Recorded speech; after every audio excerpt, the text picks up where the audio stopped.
show is not about rape. It is not about sexual assault. It is about subtleties in our culture and our collective consciousness that allow these conditions to emerge for these things to happen. This is known as rape culture.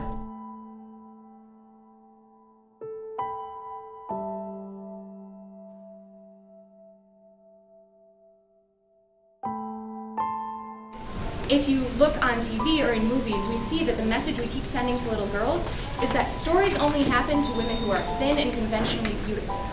These things are incredibly harmful. They lead to increased rates of eating disorders, sometimes in girls who are younger than 10, and body shame that we will carry with us throughout our entire lives. One thing I wanted to examine was our culture of hypermasculinity.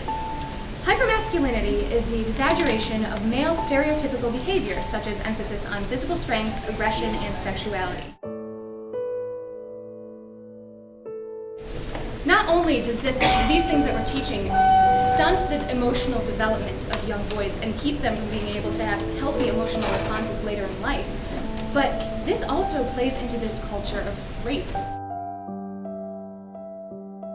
Another expectation that I wanted to discuss is the idea of accommodation. For those of you who have already been in my gallery, you'll see that I have a series called The Dated Series, which is 15 of these little squares with advertisements from the 1950s and 60s juxtaposed with these kind of dark quotes. These quotes are things that I personally have heard or things that my friends have heard and told me about.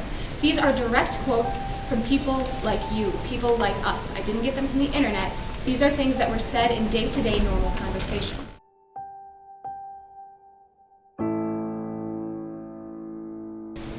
So now, what can we do about this? We all know that rape does not happen. It's not a scary man in a dark alley. It's person to person. But the thing is, the collective consciousness doesn't just depend on, oh, well, I haven't raped anybody. We all have to examine what we think on a day-to-day basis, how we judge people, how we treat people. Reflect on your own experience. Where have you seen this crop up in our culture? How have you contributed to it? Because all of us have. And how can we make a positive contribution? How can we change our actions and our thoughts to help dismantle this in our society?